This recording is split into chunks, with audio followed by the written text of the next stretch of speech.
YouTube and welcome to another video.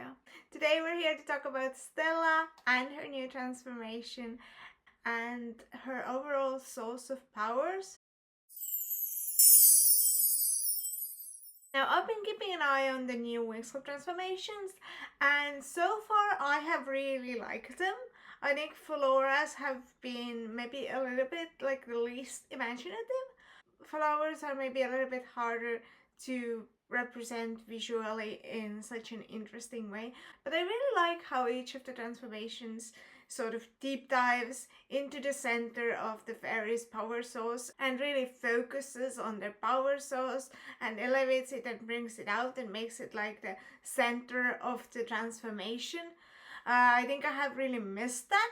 That was one of my favorite things about the original transformations, that they really showcased each fairy's personality and each fairy's source of power. But as they got these more thematic transformations, that ended up being the case a little bit less and a little bit less and a little bit less, until eventually when we get to transformations like harmonics, the only thing that really like signifies each fairy is the color scheme almost. There is such a general uniformity that you can't really see the source of their power anymore. You just like at best see the theme of the transformation. And I really like how with these new transformations they're showing the power source of each fairy really clearly, and I would say maybe even more clearly than they did in the original transformation. And I like how they kept a little disco floor with Musa. I mean, they had to take away the CD. The CD was aging the entire thing a bit, but I really like these transformations. But today we're here to talk about Stella specifically, and not the other fairies. And the reason I want to talk about Stella is that I was very excited to see that Stella's transformation features the moon. And not only does it just feature the moon, but if we go to the official Wings Club YouTube channel, it says born to shine, destined to be an icon, with the power of the sun and moon, Stella is about to light things up. I am so happy about that because I think a lot of Wings fans feel that the Nickelodeon era sort of diluted the original Wings Club storyline, and the Nickelodeon era was sort of the beginning of the really steep downfall of the quality of the Wings Club series. And one of the things that Nickelodeon did that always like peeved me, aside from making the OG transformation called Charmix, which makes no sense because there are no charms, and also like getting rid of the original Charmix transformation, and overall just like getting rid of season 2 basically, and all the character development and everything that comes with season 2. Yes, there is that TV special, but they basically got rid of season 2, let's be honest. But that aside, another thing that they did that really did end up bothering me was the fact that they made Stella the fairy of the shining sun when originally she was the fairy of the sun and the moon. And the reason that annoyed me is because we basically erased like half of her power source, and we also seem to like erase half of her heritage, because Stella's powers originally seem to come equal parts from her mom and her dad. Stella's father is King Radius, and Radius is obviously like the Sun King. I mean, even his name is sort of like radiant and really has to do with the sun and really has that sun imagery and symbolism there. So Stella's father is like the Sun King, and Stella's mother is called Luna, which very clearly references the moon, and I mean her whole entire design is the moon design, so it makes sense in that sense that Stella is the fairy of the sun and the moon, the combined powers of her father and her mother, which actually raises some interesting questions, like is that a overall thing that happens to fairies? Is that how fairy powers like come to be? If your father is the like if your father is like the wizard of the sea and your mother is the fairy of animals, well, now her mother's Roxy then, but is the fairy that's born then like a fairy of sea animals, which actually is pretty cool power source. But is that something that like always happens? That's an interesting question. But originally Stella was the fairy of the sun and the moon, and his father was clearly like the sun part, and the moon part clearly came from like her mother's side of the family. And if we take the moon aspect away, then we sort of erase Stella's mother's heritage completely in a way, and that's really sad.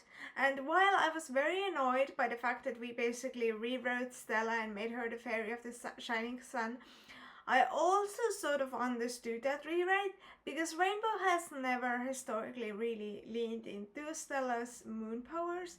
Even if we look at Stella's original transformation, there isn't really anything like signifying the moon there. You have these rays in the end, and I suppose that could be both the moon and the sun, but it gives very sunny vibes.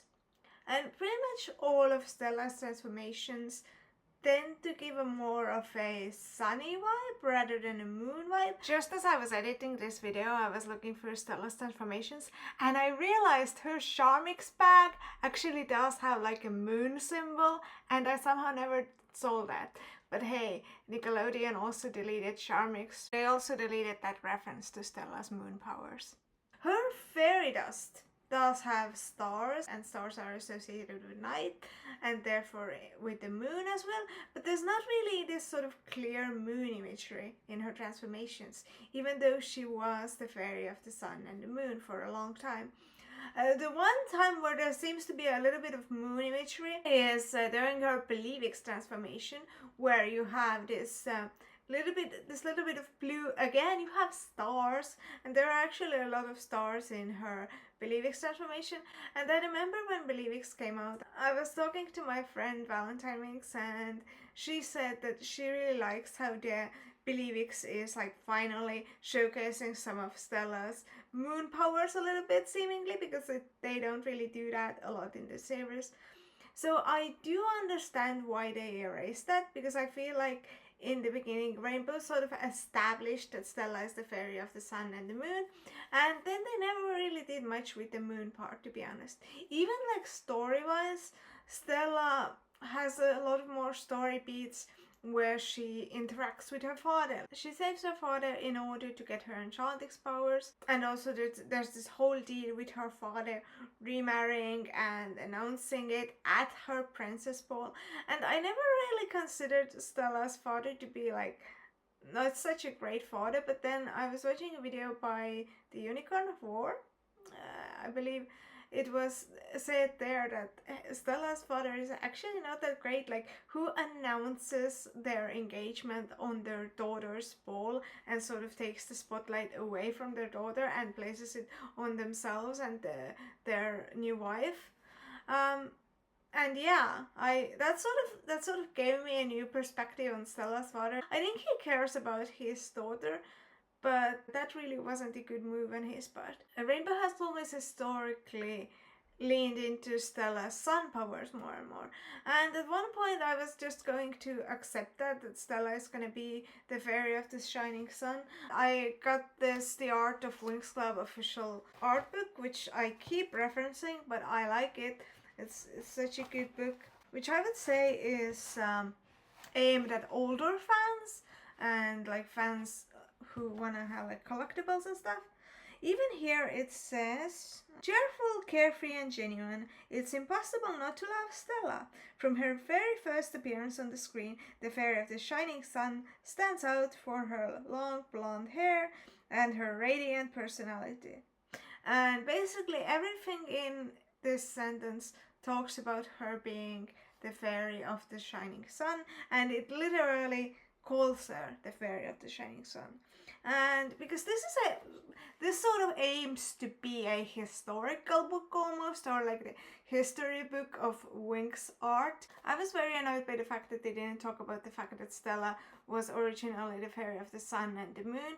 Because if you're gonna try to provide a historical retrospective on Winx Club, then you should talk about the things that have changed, and you should at least like mention the original, especially because this book so heavily leans on the first two seasons. And they do have like a bit of Charmix references and things in here, and other things that Nickelodeon deleted out of the Winx Club existence. Like even on the cover here, this artwork is from Bloom's Charmix, I believe. But I remember being very annoyed, about the fact that they don't really cover Aisha's name changes. But then Aisha was always Aisha in the Italian version anyways, and this book is sort of seemingly translated from Italian and then has both the languages side by side. So the original target audience maybe is Italians, and maybe that's why they didn't feel that it was important. But I was kind of annoyed by the fact that they never addressed the fact that Stella used to be the fairy of the sun and the moon in this book, where they try to be sort of historical about Winx Club.